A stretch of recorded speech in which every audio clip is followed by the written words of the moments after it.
係蘇少少。咁今日咧，我專程嚟到拜師學藝啊！見到我個背景都唔同咗啦，終於唔係喺我屋企或者酒店啦，嚟到呢個 Amica。今次咧就請咗高手嚟教我去做滲線同埋噴油喎。我一直咧都淨係識砌個機身。咁身邊咧呢個就係 Adam 阿文。佢係高手中嘅高手嚟啊！咁我今次咧呢張白紙就靠你啦，靠你幫我上色啊！唔係我幫你上色，我教你上色。係你教我上色。咁我哋就開始啦。咁呢個係你自己砌噶嘛？係啊，你檢查下先啦，老師。OK，睇得出係你自己砌。啊，太好啦！老師嘅認證係冇溫代工㗎，真係我自己砌㗎。嗰啲留言嗰啲人一望就知㗎呢個。有啲留言都係咁講話，一望就知係我自己砌。冇可能係你砌。啱啱聽到你幫佢拍咗幾聲，我就知咩事啊！睇下先，有冇打磨啊？輕輕啦，輕輕啦，都睇得出有啲痕跡仲喺度。都幾靚嘅，唔差嘅。整咗幾耐啊？呢個通常一隻就砌2個下晝咯。2個下晝。係快定慢啊？係 OK 啦。咁有某啲位咧就需要做多一次個打磨先，例如咧呢個啦，轉到呢度。係呢粒轉到好大粒啊，係啊！呢粒叫做水口啦，我唔理，我直接都照噴，咁冇乜所謂嘅。唔係咁好嘅，唔係咁好嘅，咁大粒細粒都話。因為越數越多，其實呢度都有啦。啊！呢度都有啦。咁有啲呢啲原諒你啦，呢啲就算啦。哇！都真係捉得好仔細下喎。係呢度都。其實呢個都可以原諒你嘅，但係都整咗呢個就整埋呢個啦咁樣咯。咁所以我哋咧無謂全部都再磨過，因為咁樣可以再搞多2個下晝嘅，我諗係。唔係喎，我都好想睇下個磨嘅技巧係點樣可以磨得好。係啦，所以我喺度咧都會同你講。都覺得自己係磨得有啲衰。你都覺得有啲衰。你係用咩打磨㗎？其實我覺得我自己嘅次序都可能錯咗嘅。我先用摸落最粗嗰個嚟磨，跟住再用慢慢越嚟越幼嘅嚟磨咯。啱嘅，係。有冇話幾多？但係咧，我冇研究喎，我就咁用隻手指嚟摸下佢嚟 feel。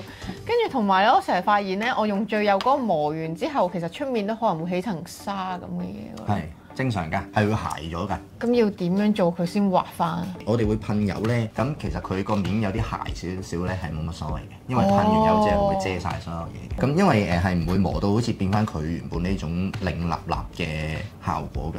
咁會翻。但係我想問，如果我唔噴油嘅話咧？唔噴油，我諗磨到去依家要開始講究下嗰個號數先啦。嗱，呢粒咧叫做水口，分享翻係需要整走佢嘅，拍齊佢。剪，哇！你剪得咁靚嘅，剪完之後好似唔使磨咁喎。係啦，其實正常剪零件咧，應該要剪到咁樣。你呢個鉗係名牌㗎？呢個好似好犀利咁樣。普通嘅有牌子嘅鉗咯，應該就算啲追牌子都應該要剪到靚仔仔咁先得嘅。咁所以其實如果你剪嗰下係夠咧，咁唔使打磨得太勁。咁所以咁樣剪完，其實都幾乎唔係好睇到，但係你可以摸下佢，你拎上手刮下佢嗰粒水口。我覺得冇喎，你覺得有啊？我覺得有，因為你攞指甲啊嘛。唔係啊，我用緊層皮啦。你唔好用肉去摸，你攞指甲去刮。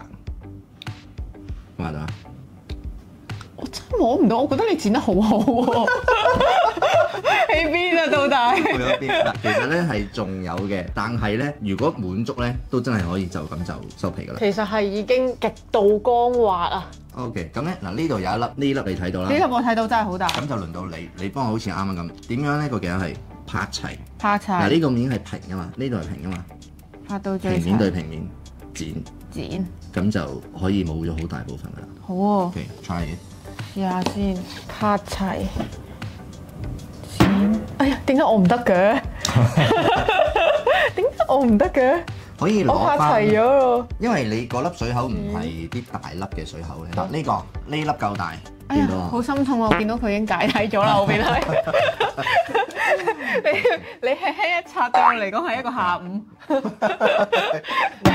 心碎嘅聲音。呢個啦。好。呢個你見到啦。咁呢個你見佢係喺條邊度啦，唔係好似啱啱咁樣喺平面上面。咁呢個我都示範一次俾你睇，都係拍齊。嗱，其實佢呢條邊，但係都有一個平面喺上面㗎嘛。佢呢個細細嘅面。斜面小斜面。係啦，咁啊拍齊嗰個小斜面剪。哦，哇，又咁乾淨嘅。冇錯，你照好似啱啱咁拍齊呢個面剪。好清脆一大粒。都唔夠你乾淨咯，仲係有啲咯，我摸到啦，今次我啲肉摸到。嗰啲咧就靠打磨啦，咁跟住講多樣嘢啦，循例啦，可能你已經識，但係就聽多次啦。咁剪嘅時候咧，呢度啦，出少少剪，我想問下咧，有咩新嘅點解？資訊喺呢個度？因為我唔係咁做咯，大鑊啦！我平時係會直接扳住個零件，冇俾佢飛走，然後咁樣拍齊，而唔係好似你咁樣會漏一啲跟住先剪。有咩分別啊？其實係冇乜分別，你咁樣係冇乜壞處㗎。但係如果你咁樣剪咧，都冇理由好似咁大粒碎口，因為你已經係拍齊咗佢啦嘛。咁其實都應該係變咗消失得無影無蹤。係我剪得唔夠細心。慢慢學啦。咁咧呢啲啦，咁剪出嚟啦。點解我哋會突少少出嚟再剪咧？因為驚佢一剪嗰下會剪蝕咗佢，所以我哋會分2次剪。咁咧，你啱啱剪呢個橫格嘅時候咧，有樣嘢係可以做好啲嘅，即係點解我可以去到咁平，你會硬係爭少少咧？就係咧，其實咧我係會順住佢條線咁樣剪嘅。咁你咧就咁樣剪咯。唔明呢條線啦。咁我順住咁剪咧係會靚啲嘅，咁樣剪咧係會爭少少嘅。個方向應該係呢邊，要最平。哇，好神奇啊！我成功咗一粒。儲低佢啊！呢個抽獎可以想起佢。都 OK 啦，真係可以，真係可以。不過未必係你嘅問題嚟嘅，可能真係你個畫鉗好快。咁你有冇啲家傳之寶可以攞出嚟俾我上手試下？我突然間好好奇啊！呢把你係咪呢把？梗係唔係啦，我啲好渣啊！你嗰把賣幾錢啊？幾蚊？起碼買把幾十蚊。feel 到係有分別之後，我就被震驚咗。原來把鉗係真係有分別。好緊要。我原本一開始諗住，都係剪粒零件啫。咩名堂啊？有名啊？呢把叫 God Hand 啊，叫做神剪啊，通常行內。聽個名咧，好似好勁咁啊！佢係好利喎。係啊，好清脆。咁樣打磨咧，依家開始啦，去執着下個號數啦。因為都有分別。咁多磨條嘅，我得2條嘅啫喎。最後係用兩條嘅啫。400、800。400同800。係啊，你未必要用呢隻嘅。我平時都會用砂紙啊，用下呢啲棒啊。係啊。OK。呢隻即棄㗎？一條用1隻度咯，400係你摸落去係粗啲嘛。我哋首先用400先嘅。嗱，攞指甲去刮一刮佢先，你會 feel 到佢有突出嚟嘅。係。跟住咧，瞄住，咁就會變成咁。你見到係花晒嘅呢粒。嗱，你望到啦。望到啊。跟住好似啱啱咁。應該就得㗎啦喎。刮唔刮到啊？你試下個指甲刮下佢。我刮唔到咯，可能你會刮到。冇噶啦，搞掂。咁但係咧400之後，你見到佢其實係花晒噶嘛。咁呢啲花痕咧噴咗油之後咧係好顯眼。咁所以我哋需要用一個把刨去刮少少嘅。把刨今次咧就係成個面磨，可以嘅話就打圈磨會靚啲。即係呢個就打直磨。冇呢個係冇乜所謂，但係呢個打圈磨會靚啲。磨到佢成個白晒，即係平均嘅摸落去滑嘅。係啦，摸落去個感覺你發覺同頭先。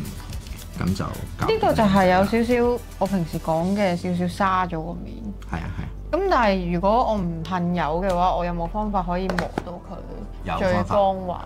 如果唔噴油，我都會建議可能買個噴罐燒光咧，噴層燒光咧。咁跟住呢啲咧都會靚仔翻。咁但係如果係想我真係要去到好光滑咁樣，當然我唔建議咁做，因為好花時間，就係可能攞多個1000，你再滑啲啊。跟住咧再磨。其實你一路磨個數字越大咧，最後就可以變翻做咁樣，越嚟越光滑咁樣。因為呢啲白色可能冇咁明顯，我有陣時喺嗰啲紅色啊、灰色度上面磨咧，係啊，磨得唔好嘅話就好明顯。咁呢個咁樣其實已經 OK 嘅，整埋呢2嚿啦。嗱，啱啱未話好大粒嘅，用啱啱嘅方法啦，400號、800號。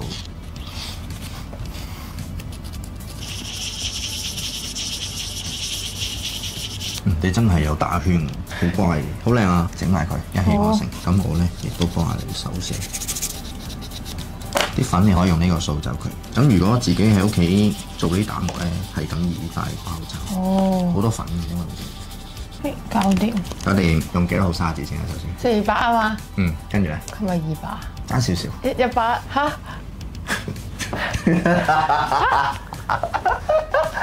唔記得幾號咯？用800號砂紙，400跟住800。咁用呢個剪嘅時候咧，就首先買把好少少，拍到有咁齊得咁齊，跟住剪出嚟。OK，跟住就400、800，試下玩噴油噶咯喎。噴油。我過嚟上堂之前咧，老師就俾個清單我啦，我就照執啦，買咗呢一堆嘢。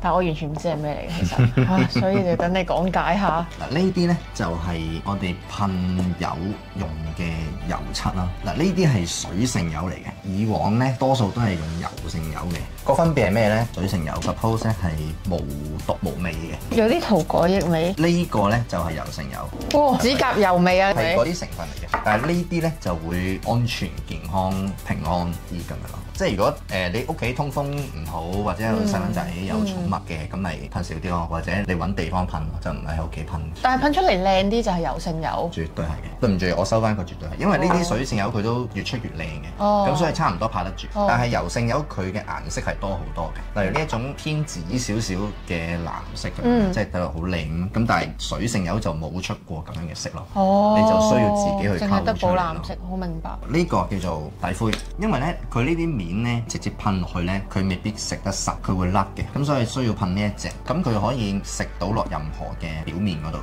再噴呢啲咧就可以食得實啦。咁所以我哋陣間咧就會噴呢一隻底灰先，跟住啦就會噴呢一啲啦。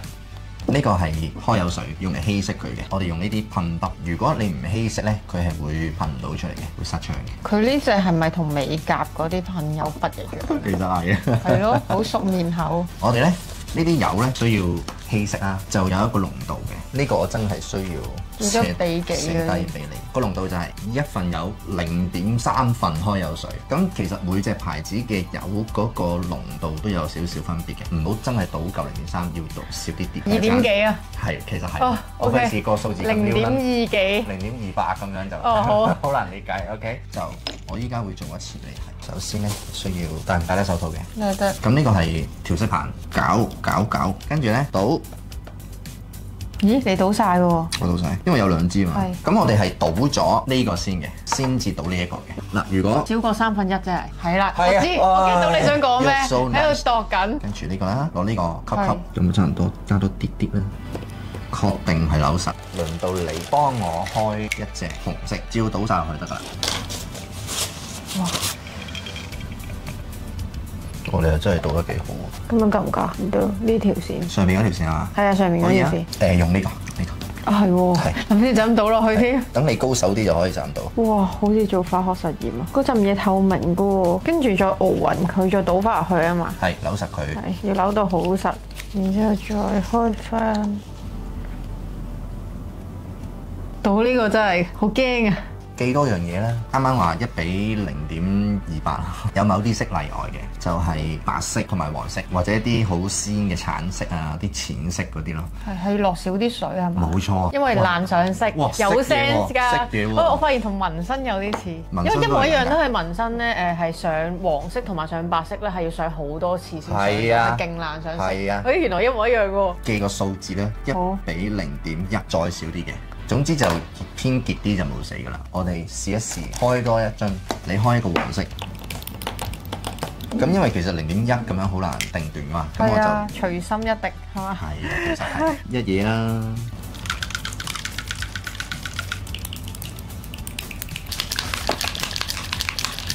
咁即係啲淺色咪好唔襟用咯？其實係啊，不過呢啲黃色、橙色咧，啲高達又好少真係要用咯。哦，佢呢度都係得2粒係黃色咁樣。